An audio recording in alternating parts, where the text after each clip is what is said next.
निश्चित भाव में कटक सदर अंचल गोटे गर्व गौरवर विषय पवित्र पीठ उराली कहले एभली एक श्रीक्षेत्र आज परिणत होती आमर खंडायत क्षेत्रीय मानक नहीं एक महासंघ गठन कराई जार सभापति अच्छा प्राक्तन शिक्षाविद आमर विश्वविहारी जेना महोदय और संपादक एडवोकेट रमेश प्रधान और उरालीर समस्त स्वेच्छासेवी युवक बंधु मैंने सर्वप्रथम मु युव समाज पाखरे गोटे कथा स्पष्टीकरण रखा चाहे जे आम जाति आम साथी आम एभली हेबा दरकार क्षेत्रीय खंडायत मानकर गर्व गौरव एवं तांकर जो मानसिकता थिला सारा ओडिशा रे देखिए आपण पुंखानुपुंखानु जदि आलोचना करा जाए क्षेत्रीय खंडायत जाति माने एक स्पष्टवादी निर्भीक जातिर युवक माने आगे आसवा दरकार एवं निज अंचल रे जो युवकटी हो जो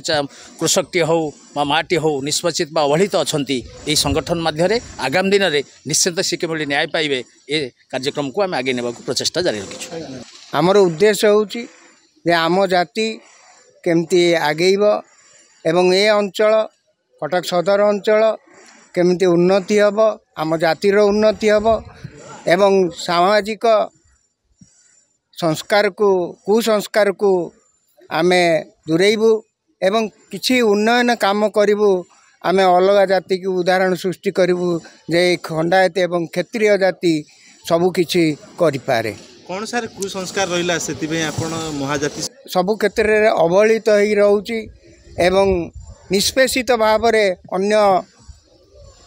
जाति माने आमको अत्याचार करुँच तेणु आमे केमिति उच्च शिक्षित हबु एवं केमिति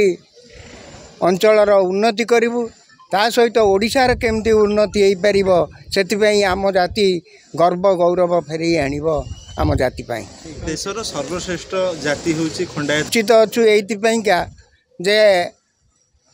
सरकार जहाँ योजना करुचंती किंतु आमे सेटा पाइया पईका अपहुंच हो जाउची एवं घोषणा करुचंती किंतु आमको किछि ता मिलु नै।